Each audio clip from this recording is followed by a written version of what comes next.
День за днем корреспонденты нашего канала следят за событиями в республике и за ее пределами. О самых главных из них и многом другом расскажем в ближайший час. Вы смотрите итоговую программу «Якутия. День за днем». Меня зовут Иван Лазаренко, и вот о чем мы поговорим сегодня. В столице республики прошел 8-й съезд Совета муниципальных образований. Приоритетная задача – вывести Якутию в лидеры по развитию экономики и качеству жизни на Дальнем Востоке. Жители всей республики, в Южной Якутии, в Арктике, в промышленных сельских районах, в центре, самых далеких уголках должны стать участниками масштабных преобразований, разделять общие цели современного обустройства и развития нашей Якутии. Молодежь Якутии в производство. Как в этом году будет реализована программа по подготовке кадров в промышленную отрасль республики. Единственный энергоэффективный микрорайон в России. За что Жатай получил такое название и как сегодня живут в небольшом, но передовом поселке Речников. А совсем скоро на этом пустыре появится новый сквер с фонтаном, со скамейками, и можно быть более чем уверенным, что это станет местом одним из самых излюбленных мест отдыха гостей и жителей городского округа. Яркая реклама, дешевые квартиры и рухнувшие надежды и мечты. Миллионы украденных рублей в руках мошенников и десятки обманутых пайщиков. В проблеме незаконного строительства разбирались наши корреспонденты. Суровый бой ведет ледовая дружина. Мы верим в мужество отчаянных парней. К республиканскому чемпионату по хоккею готовятся сильнейшие команды Якутии. Подбадривать команду, настроить только на победу. Праздник мастеров сцены и благодарных зрителей. Лучшие постановки, 9 номинаций и долгожданные награды. Театральный фестиваль «Желанный берег» прошел в Якутске и собрал лучшие коллективы республики. Все, чтобы сделать жизнь жителей республики лучше. В Якутске на этой неделе прошел 8-й съезд Совета муниципальных образований Республики Саха-Якутия. Развитие межмуниципального сотрудничества и кооперации, благоустройство территорий и активизация населения, перспективы цифрового развития муниципальных образований, контрольно-надзорная деятельность на местном уровне, участие населения в развитии территорий муниципальных образований, новые организационные модели местного самоуправления.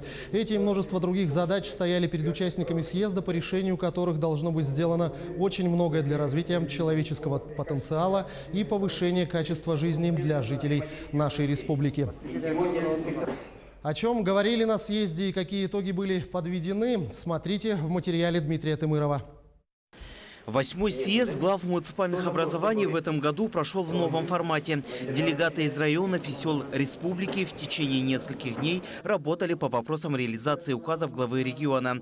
Участники съезда работали по 3 площадкам: город Комфорт, село Основа жизни и Арктика будущее Якутии. Я считаю, что в этом году съезд глав республики прошел совершенно в другом новом формате. И мы для нас узнали очень многое. Все было в новом свете. Очень хорошо, что отдельные площадки были организованы.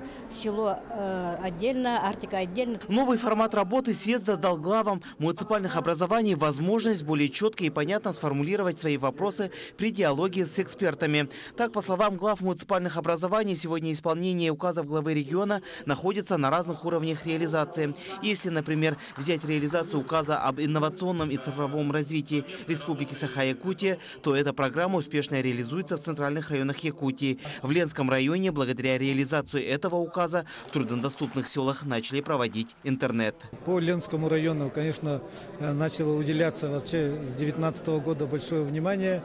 У нас сейчас достигнуто соглашение по району, по всем населенным пунктам по протягиванию оптоволоконной линии связи до каждого населенного пункта. Что касается вопроса благоустройства и создания комфортной среды, то здесь главы муниципальных образований ведут хорошую работу. По федеральной программе «Комфортная среда» в 2018 году нашей администрации было выделено из бюджета 4 миллиона рублей. И плюс еще 4 миллиона рублей из республиканского бюджета. На эти средства мы в прошлом году провели благоустройство дворовых площадок 3 МКД, многоквартирных домов. В своем диалоге с главами муниципальных образований Айсен Николаев отметил, что для создания действительно комфортной среды нужно исходить от пожеланий жителей городов и сел. Люди хотят, чтобы им было приятно выйти из своего дома, пройти куда-то, отдохнуть где-то, посетить, в конце концов, мамам с детьми где-нибудь в летний период на улице, вот, пройтись по хорошим, красивым скверам, площадям, не только в городе Якутске, не только, например, в Нью-Йорке. Вот. И мы, как власть, обязательно должны способствовать тому, чтобы эти чаяния людей были услышаны и реализованы. Развитие арктической зоны Якутии в приоритете. Глава республики Айсен Николаев озвучил ряд решений о снижении налоговой нагрузки в 13 северных и арктических районах республики. Я поручаю председателю правительства Владимиру Викторовичу Солодову в ближайшие дни подготовить проект закона об обнулении транспортного налога для физических лиц арктических районов, а также прошу муниципальные районы полностью освободить от уплаты налогов на имущество физических лиц и земельного налога для физических лиц жителей арктических районов. Также глава региона сообщил, что на поддержку многодетных семей Якутии выделят дополнительные 250 миллионов рублей. Также глава республики подчеркнул, что необходимо восстановить в реестре те семьи, где старшему ребенку за время очереди уже исполнилось 23 года. В срок до 1 мая текущего года правительству поручено пересмотреть порядок предоставления социальной выплаты ныне стоящим в очереди многодетным семьям. И вот что говорят участники съезда о выступлении Айсена Николаева. Транспортный налог, конечно, он позволит снизить, возможно, какие-то цены на доставку грузов в арктические районы. Вот, поэтому я думаю, что это очень важное и правильное решение. Это для начала, для более-менее ослабления для наших жителей Арктики. Нам понравилось, что глава республики поставил вопрос в первую очередь о развитии сельских территорий, развитии сельского хозяйства. Мне еще понравилось, что помощь многодетным матерям, которые имеют 5 и более детей. Мы стоим на очереди из нашего поселения. И хотелось бы, чтобы в этом году все-таки продвинулась эта очередь и решился этот вопрос. Как отметили участники, мероприятие прошло на высоком уровне. Все делегаты из районов республики остались довольны работой 8-го съезда глав муниципальных образований. Делегаты выступили не только слушателями, но и напрямую вели диалог с главой региона, а также с руководителями министерств и ведомств. Наметили планы работы на ближайшие годы и внесли свои коррективы на перспективу. Дмитрий Тымыров, Павел Пахомов, Григорий Охлопков. Якутия. День за днем. Безусловно, прошедший съезд должен дать новый толчок, новый стимул по улучшению качества жизни на местах, в тех городах и поселках, где есть над чем работать и работать местным властям. Наш следующий сюжет как положительный пример плодотворной и, что очень важно, долголетней работы на месте. Речь про поселок Жатай – позитивный пример социально-экономического развития. Лучший промышленный район прошлого года. Успешное выполнение программы переселения из аварийного жилья. Первый и пока единственный энергоэффективный микрорайон в России. Как живут сегодня в небольшом, но передовом поселке, расскажет Саргылана Захарова. Здесь свет не уходит, подача воды без сбоев, а платежки по коммуналке ниже почти в 2 раза, чем у соседей. Это не вымысел, а реалии жителей энергоэффективного района в поселке Жатай. В этих домах реализован комплекс технологических решений, направленных на снижение энергопотребления. В частности, имеется собственная крышная котельная, приточно-вытяжная вентиляция с рекуперацией воздуха, приготовление горячей воды с использованием солнечных коллекторов и резервное электроснабжение технологического оборудования с использованием фотоэлектрических панелей. Александр Зелинский всю жизнь прожил в поселке. В 2013 году произошло радостное событие. По программе переселения его семья одна из первых переехала в современный умный дом. Новое, неизведанное сперва вызвало сомнения, признается мужчина. Но уже в первую же зиму от них не осталось ни следа. Очень была зима холодная, ну а тут вообще прекрасно, вот честно говорю, прекрасно. Нам очень понравилось. Но если брать со старым домом, я, наверное, за отопление плачу на 40% где-то дешевле, потому что тут стоит своя котельная. И даже в день блэкаута 2017 года, когда произошла крупная авария на Якутской ГРЭС и большая часть республики погрузилась в тьму, микрорайон остался единственным ярким пятном. Жильцы даже не почувствовали никакого дискомфорта. Весь район был освещен, потому что у нас здесь стоят фотоэлектрические панели, также на освещение дворовой территории. То бишь везде было темно, а квартал он сам освещался. Энергоэффективный район – первый и пока единственный в стране. Он стал примером, и сейчас этот опыт планируют перенять во многих других регионах в рамках новой программы переселения. Мы закончили эту программу одни из первых в 2017 году, в конце 2017 года. Хотя первый этап у нас был самый большой, будем говорить, из того объема. Фактически у нас осталось всего порядка 10% того жилого фонда, который был признан аварийным. Центральная улица Жатая. Сложно поверить, что еще пару лет тому назад здесь стояли бараки и двухэтажные деревянные ветхие дома, которые помнили становление самого поселка середины прошлого столетия. А совсем скоро на этом пустыре появится новый сквер с фонтаном, со скамейками, и можно быть более чем уверенным, что это станет местом одним из самых излюбленных мест отдыха гостей и жителей городского округа. Инфраструктура развивается, население растет. Население Жатая 10 с лишним тысяч человек. В ближайшее время жителей станет еще больше. К 2021 году в Якутии планируют возобновить судостроительство. У нас получается два проекта. Первый – это строительство высокотехнологической Жатайской судоверфи. Да? Оно будет строить суда. А Жатайский завод, как он был, так он и останется. Он будет заниматься ремонтом существующего флота. Ремонтный завод тоже ждет модернизация. На смену станкам советской эпохи придут высокотехнологичные установки. Тяжелый физический труд заменят автоматизированные процессы. Откроются еще 700 новых рабочих мест. Там требуются специалисты, именно судокорпусники, которых у нас, в принципе, нету. Поэтому эти специалисты будут приезжать, и население, конечно, будет расти. Главный фактор прироста населения – условия для жизни. И не просто комфортные, а экономически выгодные. И для экологии полезные. Прививают эти ценности юным жатайцам с самого раннего возраста. Процессы экономии энергии объясняют малышам в детском технопарке в самом первом умном детском саду республики. Наш технопарк называется Green Energy. Сохраняя, сберегая, создавай.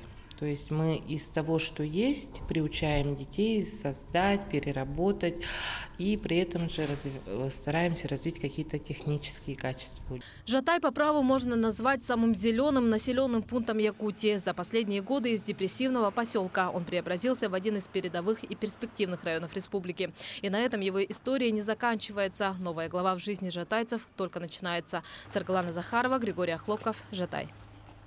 Сейчас мы прервемся на небольшую рекламу, и вот о чем поговорим в продолжении программы. Вложить деньги и остаться ни с чем. Только в Якутске незаконными признаны 10 объектов строительства многоквартирных домов. Уникальный для Дальнего Востока проект. В Нюрбинском районе продолжается строительство автомобильного моста на федеральной трассе Вилюй.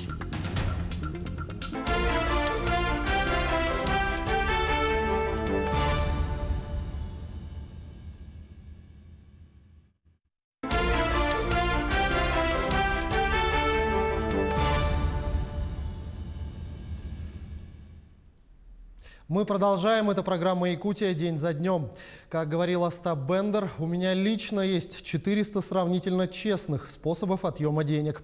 Но, к сожалению, в последнее время мошенники всех мастей находят все новые и новые способы лишить человека его честно заработанных сбережений. Это их всевозможные финансовые пирамиды, замаскированные под паевые и инвестиционные фонды, мобильное и интернет-мошенничество, так называемые черные риэлторы. Перечислять можно очень и очень долго. Особенно в этом списке выделяются своими многомиллионными масштабами и катастрофическими последствиями преступления в области жилищного строительства. Тысячи людей остаются без своих сбережений и заветных квадратных метров практически на улице. И только в последнее время на федеральном уровне стали приниматься меры по защите прав тех, кто решил вложить свои деньги в строительство долгожданного жилья. Но не все так хорошо, как хотелось бы. Именно о таких преступлениях пойдет речь далее. Обманутые дольщики – довольно известное словосочетание, а вот про обманутых пайщиков знают немногие. Фактически, это те же самые участники строительства дома, которые имеют свои доли в проекте. Однако сегодня они никак не защищены законом. Люди верят яркой рекламе, дешевизне квартиры и сами несут миллионы в руки мошенников. Одни, в конце концов, получают квартиры, но в незаконных постройках. Другим везет еще меньше. Дом остается только на бумаге. К сожалению, Якутск не исключение в этой проблеме. 10 домов в столице находятся вне закона. На уходящей неделе управление Госстройжилнадзора вместе с журналистами побывало в некоторых из них. Дом в черте города с небольшим количеством соседей, индивидуальной планировкой, да еще за цену ниже рыночной. Кто откажется от подобного предложения? Однако слепо доверять такой рекламе не стоит. Как говорится, бесплатный сыр только в мышеловке. В одной из них оказались больше 40 пайщиков кооператива «Новый дом», которые вложили в строительство дома на улице Лизы Чайкиной. Трехэтажное строение сегодня пустует. Окружной администрации решение строительства не выдавалось. В связи с этим данное здание является самовольной постройкой. На отдельную квартиру с определенной квадратурой право собственности у данных граждан отсутствует. Нет разрешительных документов, нет гарантии качества. Невооруженным взглядом можно заметить искривленные несущие конструкции, трещины на стенах. Подъездных путей для экстренных служб нет. Совсем рядом, практически смежно, стоит частный дом. Все это нарушение норм строительства. Сейчас против директора кооператива возбуждено уголовное дело по факту мошенничества в особо крупных размерах. Основанием для обвинений стал не только этот пример. Другим пайщикам нового дома повезло еще меньше. Обещанные квартиры видели только на картинке. В 2012 и 2013 годах данный кооператив заключали договора по накоплению и договора инвестирования о том, что они будут строить здесь многоквартирный жилой дом. На сегодняшний день, как вы видите, здесь строительство не ведется. Проект 12-этажного дома все еще висит на заборе. Быть реализованным ему, скорее всего, уже не суждено. Участок хоть и был выдан под строительство многоквартирного дома, его площадь не соответствует наполеоновским аппетитам строителя. На сегодняшний день по правилам землепользования и по другим строительным нормам здесь невозможно посадить 12-этажный многоквартирный жилой дом. Купила квартиру в кооперативе ЖСК «Новый дом». Они нас обманули, не построили дом, выманили с нас материнский капитал и денежные средства. Я оплатила полностью квартиру и не знаю теперь, что мне делать, куда обращаться. И дети живут в плохих условиях. Крыша течет, вода привозная. Это обращение отправила в нашу редакцию многодетная мама Анастасия Лещева. В 2015 году она вступила в кооператив «Новый дом». Продали квартиру в центре Якутска. На часть вырученных средств купили частный дом в Мархе, а другую вложили в строительство дома на улице Клары Цеткин. Использовали даже материнский капитал. Никаких подозрений в тот момент застройщик не вызывал. Договор, счета, операции через банк. На первый взгляд, все по закону. Красочная была реклама, везде была реклама. Это обращение. А вот это вот справка, что идет межевание по этому адресу площади там. В 2016 году должны были построить 4-й квартал, они должны были сдать. Ну, в договоре там есть, конечно, этот форс-мажорные обстоятельства. Думали, потерпим. Родственник сейчас помогает многодетной матери успевать и с хозяйством управиться, и бегать по бесконечным инстанциям. Потому и в курсе всех дел. А вот мужа Анастасия попросила не беспокоить. После неудачной сделки у мужчины случился инсульт. Уже второй по счету.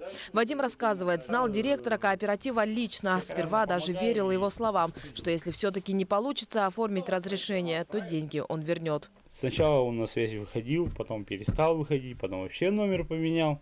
И когда мы туда приходили, он сказал, что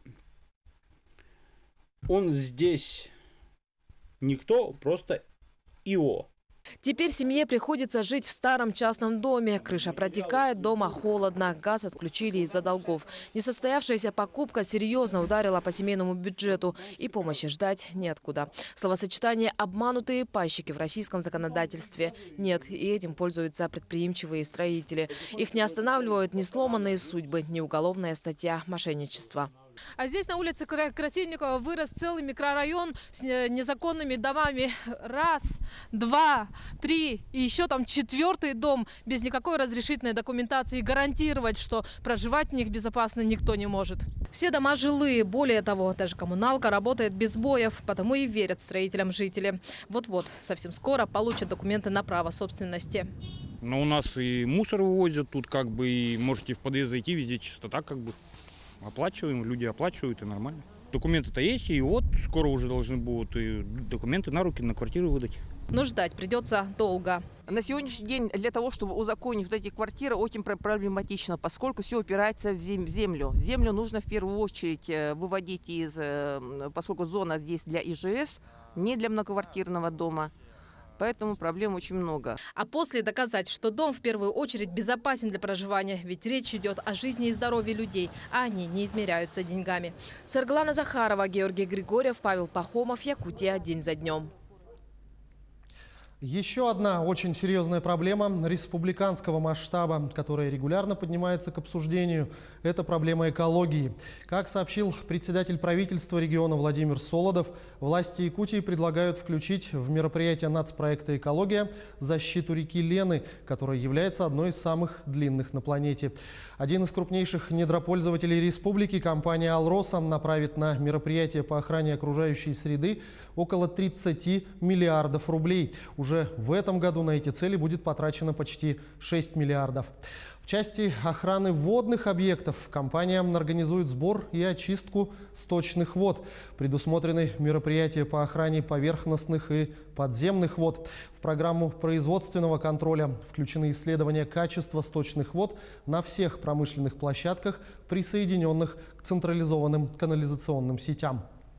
Отдельно можно отметить соглашение, которое подписала компания «Алроса» с правительством республики о снабжении чистой питьевой водой 5 районов Алмазной провинции. В течение 5 лет планируется предусмотреть в целом на это порядка 750 миллионов рублей. В ходе реализации этой программы запланировано очень многое сделать, в частности в Нюрбе. Это строительство новых и модернизация старых водозаборов, водопроводных сетей, ремонт дорог к источнику питьевой воды. Что касается улучшения ситуации для жителей Нюрбинского района на данный момент, то сейчас там продолжается реализация одного из крупных проектов, уникального для Дальнего Востока. Это строительство мостового перехода через реку Марха на 756-м километре федеральной автодороги Вилюй. Так, на днях федеральные дорожники приступили к надвижке пролетного строения моста. На месте строительства побывали наши коллеги. Подведомственное Росавтодору Федеральное казначейское управление Упордор-Вилюй приступило к выполнению стадии монтажа пролетного строения моста. Монтаж осуществляется методом продольной надвижки с конвейерно-тыловой сборкой с помощью гидравлического оборудования. На данный момент собранное пролетное строение состоит из 12 балок, длиной более 120 метров, масса достигает свыше 800 килограмм, что из общего счета составляет 15% от всей металлоконструкции пролетного строения всего моста. В настоящее время на 100% возведены опоры моста номер 1, 4, 5 и 6. И, как мы видим, надвижка осуществляется со стороны опоры номер 6. Еще на данный момент мостовиками ведутся работы на опорах номер 2 и 3. На опорах номер 2 и 3 на сегодняшний день устроены фундаменты и нижний ярус тела опор. Необходимо выполнить бетонирование монолитной части верхних ярусов опор, ригеля и подферменных тумб. В соответствии с графиком производства работ в августе начнутся работы по устройству мостового полотна и элементов обустройства. Это транспортная логистика непростая. Металлоконструкцию везем с города Улан-Удэ, с Бурятии. Должны завезти еще, если почти половину мы завезли, осталось порядка 2000 тонн еще довезти. Это получится сейчас уже часть водой завезем до Нижней Бестях, это железной дорогой. Потом, если сейчас мы в зимний период перевезли его автотранспортом, то в летний период уже навигацией по реке Вилюй. Напомню, в начале декабря 2015 года за строительство самого крупного объекта в республике взялась новосибирская мостостроительная компания «Сибмост». Специалистам предстоит построить 3 мостовых сооружения с подходами основной через реку Марха длиной 560 погонных метров и 2 моста через речку Мар длиной 55 и 34 погонных метров. Общая протяженность участка, который будет расширен и переведен из 4-й в 3-ю техническую категорию, составляет 6 километров. Смонтировано порядка 700 тонн металлоконструкций. Сложность представляет вся в том, что все-таки это болтосварной мост. И впервые в республике в условиях таких суровых условиях, климатических, минусовых температурах ведутся сварочные работы. До этого еще такого не проводили, поэтому это первый мост. Стараемся, чтобы он, как говорится, не подводил. Потому что проверка идет достаточно качественная, стройконтроль здесь участвует у нас на участках. УЗД-контроль постоянный, контроль сварочных швов, болтовых соединений, затяжки. На сегодняшний день компания «Сибмост» подготовила к надвижке часть пролетного строения. И подготовлен, подписан акт о свидетельстве ответственных конструкций на собранные собранный металл. И как бы мы сегодня дали разрешение начинать первые надвижки пролетного строения. Ввод объектов в эксплуатацию намечен в конце 2019 года. Данный проект позволит ликвидировать одну из паромных переправ и обеспечить пользователям дороги круглогодичный и беспрепятственный проезд автотранспорта. Кюня Антонова, Геннадий Матвеев, Эдуард Васильев, НВК Саха. День за днем. Ну а сейчас мы вновь ненадолго прервемся и смотрите сразу после рекламы. Кадры – это наше все. Началась горячая пора для абитуриентов. В столице прошли предметные олимпиады для школьников.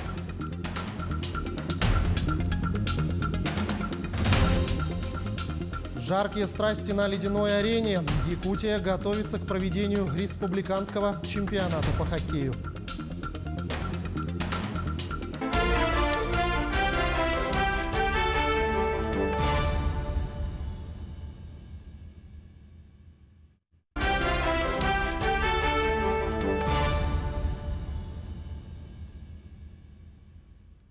Мы продолжаем. Это программа «День за днем». Конец учебного года – активная пора профориентации для выпускников школ. Те, кто имеет представление, с какой сферой деятельности хочет связать свою жизнь, написали предметную олимпиаду вузов России и Якутии и при успешной сдаче экзаменов могут стать участниками проекта «Молодежь Якутии в производство».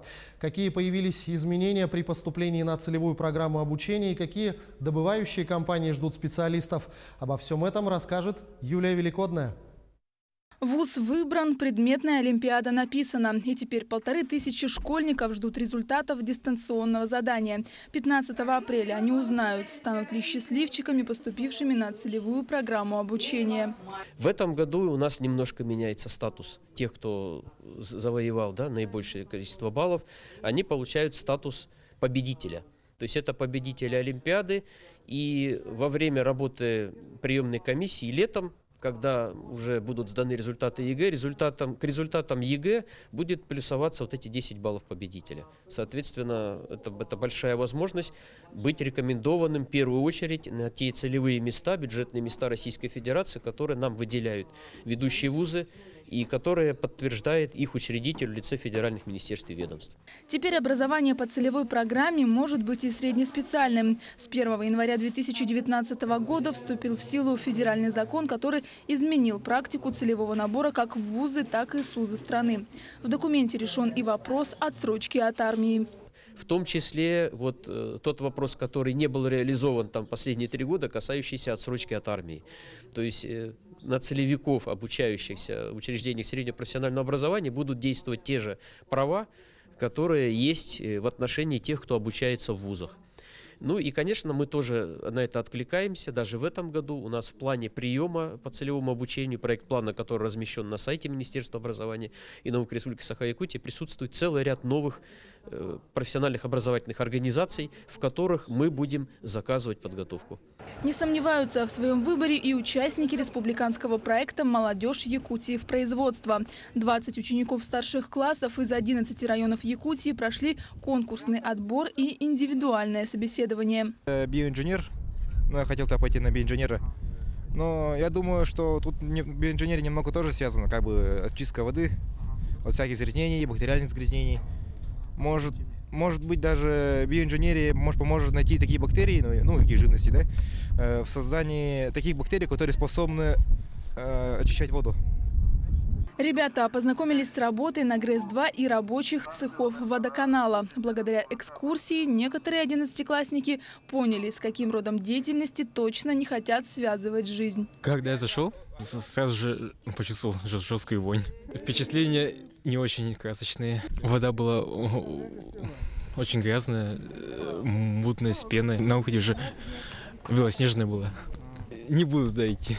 У старшеклассников впереди 4 года изучения тонкостей профессии. А для тех, кто заканчивает в этом году вуз или прошел курсы переподготовки, промышленные компании республики запланировали вакансии. У нас не так много вакансий открыто, потому что у нас укомплектованность достаточно высокая для производственного предприятия.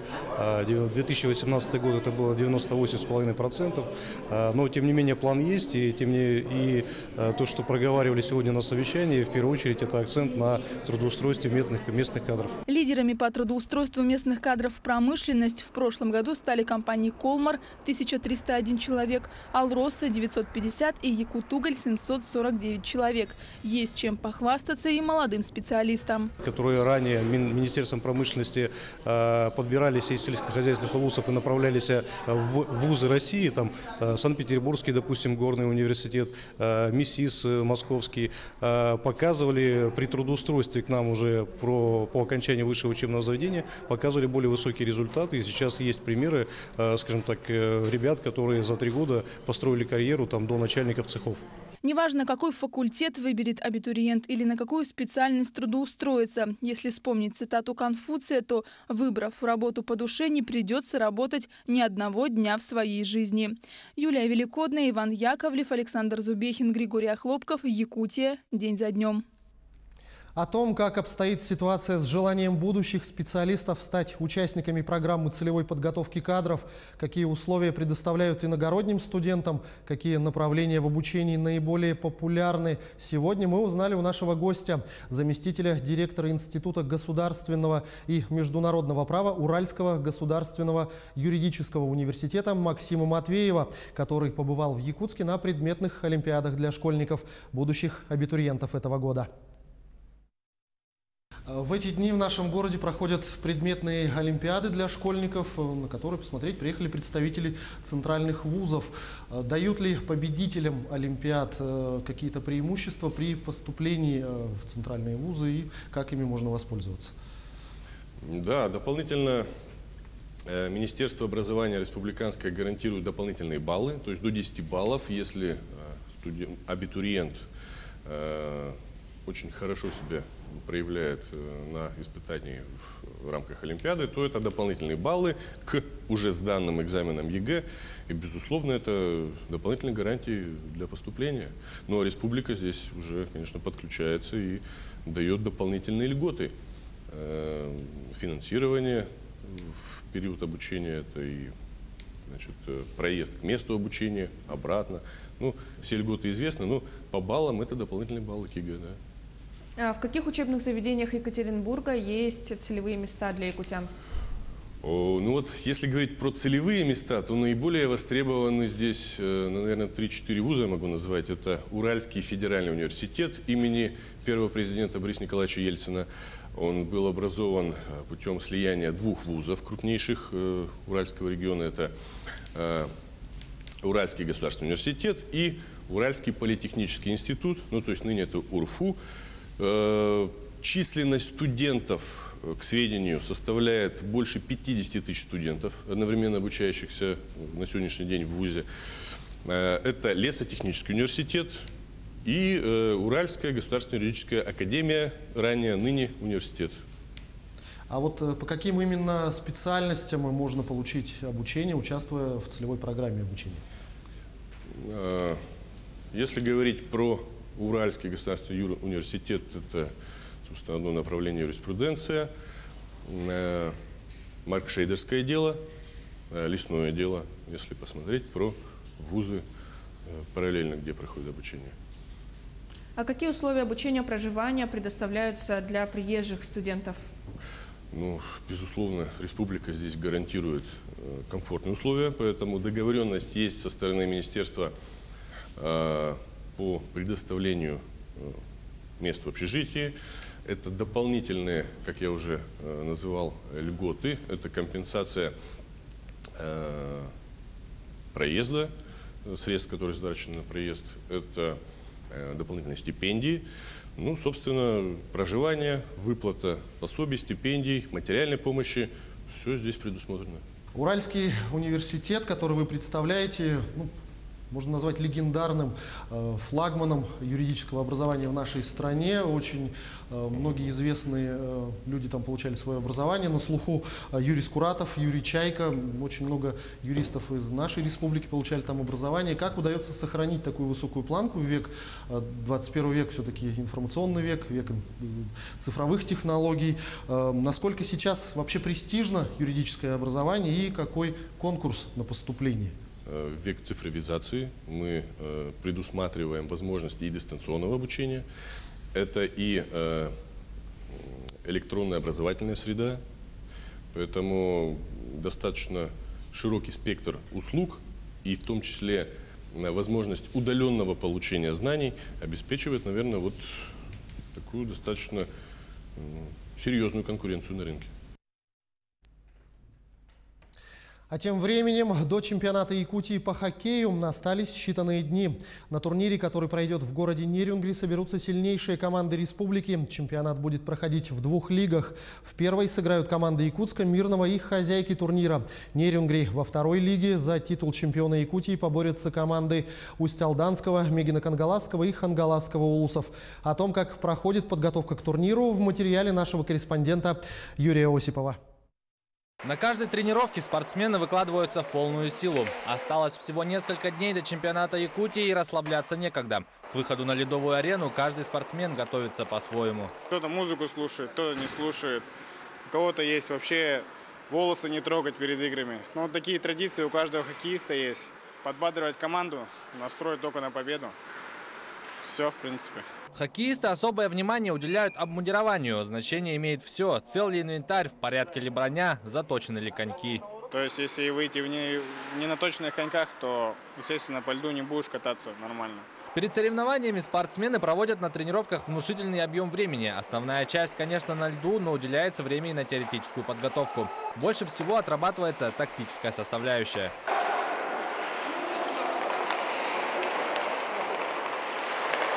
Сборная Якутска 8 лет подряд не уступает титул чемпиона Якутии. И в этом году спортсмены настроены только на победу. Своим основным соперником хоккеисты считают команду Мирного. Именно с ними они встретились в финале в прошлом году.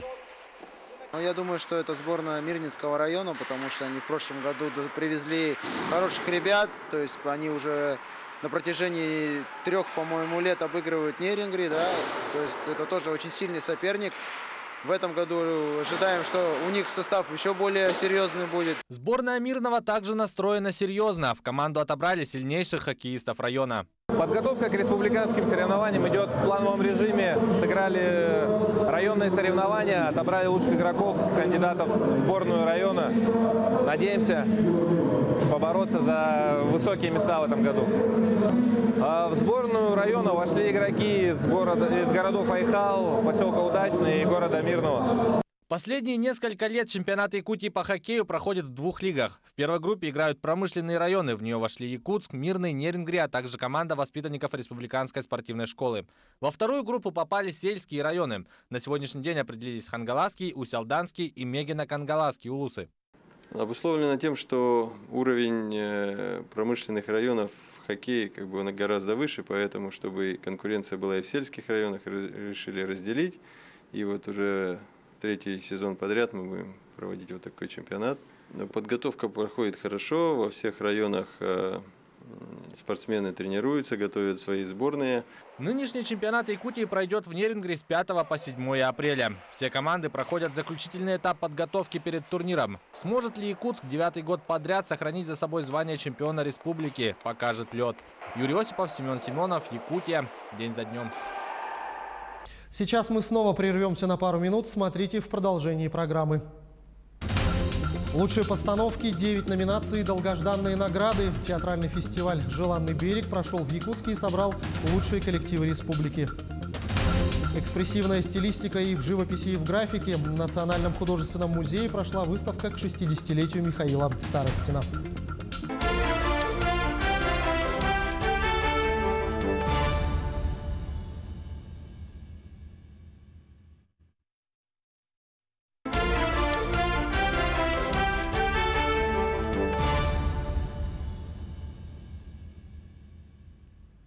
Мы продолжаем. Это программа «День за днем». Десятки, а то и сотни театральных актеров становятся кумирами целых поколений. Они вдохновляют юных артистов стремиться к самым высотам и остаются в сердцах зрителей навсегда. «Золотая маска», «Арлекин», «Фигаро», «Триумф», премия имени Станиславского и многие-многие другие. Безусловно, мечта каждого актера или театра получить и заветную статуэтку как заслуженное признание заслуг. И многим благодаря многолетней работе и титаническому труду это удается. 2019 год в нашей стране объявлен годом театра. На многих театральных подмостках на суд зрителя творческие коллективы всей страны проводят различные театральные фестивали, праздничные постановки и показы лучших спектаклей. И миллионы зрителей с благодарностью и трепетом окунаются в волшебный мир театра. Наша республика, естественно, присоединилась к этому прекрасному событию. Эмоций больше, чем на премии «Оскар». Зрители в предвкушении, служители Мельпомены в ожидании. В Якутске накануне завершился 10-й международный театральный фестиваль «Желанный берег», который уже давно шагнул за пределы республики и регулярно проводится во многих регионах нашей страны. А в 10-м фестивале приняли участие только лучшие. Это 11 профессиональных театров нашей республики. И в этом году жюри определяло победителей и обладателей наград в 9 номинациях. Окунулась в волшебный мир театра и узнала, кто стал лучшим, наш корреспондент Ольга Башук. История фестиваля «Желанный берег» началась со спектакля «Желанный голубой берег мой». Его поставил Андрей Борисов, будучи студентом в 1982 году. Прошло время, и театралы, имея в виду значимость этого спектакля, поскольку дипломный спектакль студента ГИТИСа получил высшую государственную премию Советского Союза. И поэтому, думая, что этот спектакль, возможно, он перестанет, как сказать, действовать, показываться зрителям, они назвали фестиваль «Желанный берег». Сегодня это не только название легендарного спектакля, который не сходит со сцены уже более 37 лет. Это международный кочевой театральный фестиваль. Он проводился в Бурятии, Калмыкии, Хакасии, Республике Алтай и не только. Это как лодка, которая стерла границы и объединила под своим парусом деятелей и любителей театра. Не случайно и символом фестиваля является именно лодка, в которой, как и в спектакле, сидят 4 рыбака. 11 профессиональных театров со всей республики принимали участие в фестивале. С начала марта они представили свои лучшие премьеры за последние 2 года. Перед торжественным вручением премии фестиваля каждый без исключения волновался и надеялся получить заветную статуэтку. На деле было сложно именно из-за технической части, но думаю, что с задачей мы справились и отработали очень хорошо. Конечно, планируем получить премию, кто же не планирует. Я, естественно, очень волнуюсь, так как это мой первый раз участвую в таком фестивале, и очень-очень волнуюсь. И хотелось бы, конечно, побед. Прошло совсем немного времени, и в зале уже нет свободных мест. Здесь собрались не только театральные деятели. Фестиваль посетил и глава республики Айсен Николаев. Он вручил ряд государственных наград заслуженным деятелям культуры и искусства.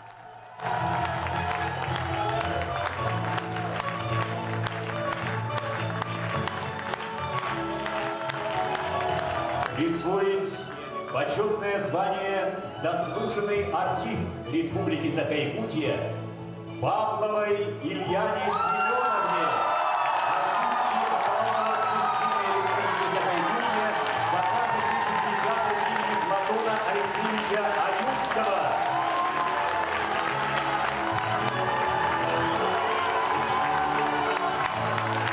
Наступил самый долгожданный момент фестиваля – торжественное вручение премий. Первыми их получили актеры Русского драматического театра Степан Федоренко и Екатерина Зорина. Они стали лауреатами в номинациях «Лучшая женская» и «Мужская роли» второго плана. В номинации «Лучшая мужская роль» победил Павел Колесов, театр «Ланхо».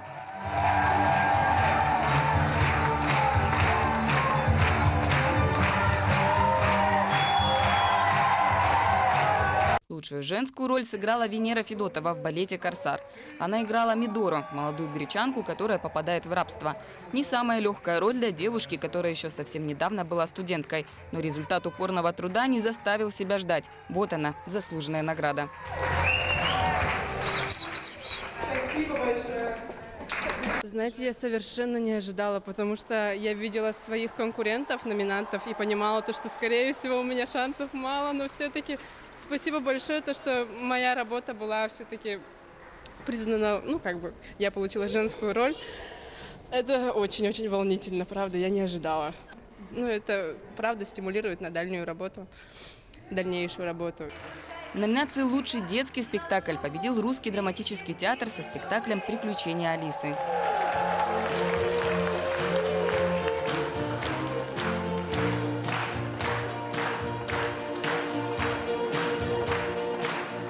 Это тоже, мне кажется, очень знаковая такая вещь. Именно «Приключения Алисы» я поставил год назад, 1,5 года назад, когда приехал из Москвы. То есть я вернулся на родину и поставил этот спектакль. Это была моя премьера. И вот за этот спектакль я получаю награду «Желанный берег». То есть, видимо, это такой символ, да, что я вернулся на свой же берег. Лучшими названы 3 спектакля: «Портреты якутских женщин» театра «Аланхо», «Корсар», постановка театра оперы и балета, и «Мой друг Гамлет» Саха-академического театра.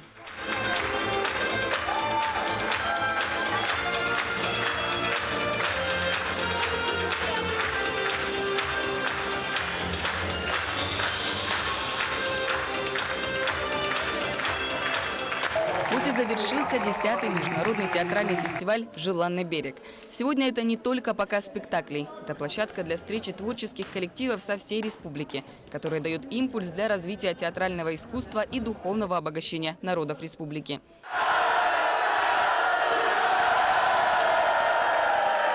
Театральные коллективы разъедутся по всему региону и будут работать над обновлением репертуара.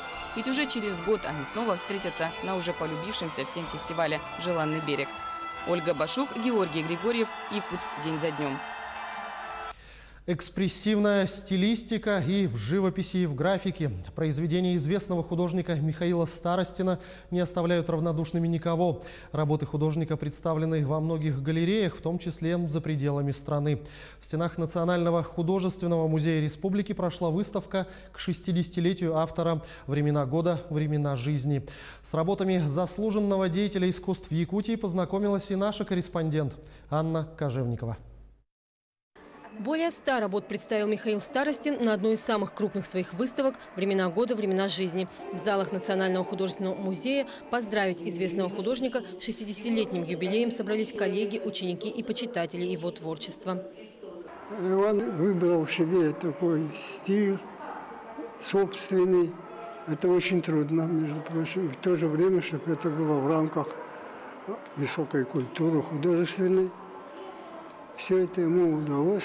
Работы Михаила Старостина известны не только в России, но и далеко за ее пределами. Они представлены в коллекции музея Анкориджа, Аляски в США и Хэйлунцзянской ассоциации по развитию и изучению российской живописи в китайском Харбине. Михаил Старостин – один из авторов государственного флага республики. Сегодня он преподает в Арктическом государственном институте искусств и культуры. Михаил Гаврилович учит меня по анатомии. Первое впечатление, что он профессионал по своему направлению. Я вижу, что он очень разбирается по графике и по живописи. И я рад, что учусь именно ему. И желаю ему дальнейших успехов. Главный герой его сюжетных линий словно кочует из картины в картину. Это простой северный человек конца 19-го, начала 20 века, поставленный в условия современного мира. Яркие, а порой комичные образы возникают на картинах известного художника. Например, как этот богатырь, согнувшийся под тяжестью охапки лилий. Но не только кисть, холст и краски использует Михаил Старостин в своих произведениях. Для создания сюжетной линии он применяет даже такие отходы человеческой жизнедеятельности, как мусор, тем самым затрагивая современные проблемы человечества.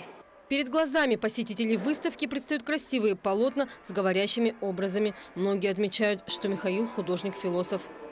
У нее работа отличается тем, что заставляет человека думать, да? И думаешь, как он сделал, какая фактура, материальность. А создаются эти шедевры в простой небольшой комнатке. Тут остались неоконченные картины, над которыми автор еще работает. Творческая мастерская – это то, что остается за кулисами высокого искусства. Здесь в ход идут и хозяйственные кисти, и баночки из-под детского пюре для смешивания краски, для получения нужных оттенков. Свои первые наброски Михаил Старостин делал еще в детстве. Он родом из села Крисхальджай Тампонского района. Именно там будущий художник приобщился к живописи. Есть в коллекции у мастера любимая работа в графике «Рыбак». В ней отразились воспоминания детства. В детстве это хочется играть, а там все лето через день надо было ходить с дядей щети проверять, да? А талант в Михаиле разглядел старший брат, который жил в Якутске. И вот он приехал в село и, увидев мое увлечение рисованием, он предложил вот летом поступать в художественное училище. Так начинался его путь в большое искусство. В дальнейшем Михаил получил высшее образование в Красноярском государственном художественном институте, где у начинающего художника появилось много друзей. Они поддерживают Михаила и сегодня. На презентации персональной выставки было сказано много теплых слов и пожеланий в адрес юбиляра и заслуженного деятеля искусств Якутии. Анна Кожевникова, Василий Иннокентьев, Семен Семенов, Якутск. Вы смотрели программу «Якутия. День за днем». Именно такой была эта неделя. Корреспонденты канала «Якутия-24» продолжают следить за тем, что происходит в нашей с вами жизни. В студии для вас работал Иван Лазаренко. Я желаю вам только хороших новостей и событий. Пусть жизнь преподносит только приятные сюрпризы. Будьте счастливы и почаще улыбайтесь. До встречи в эфире.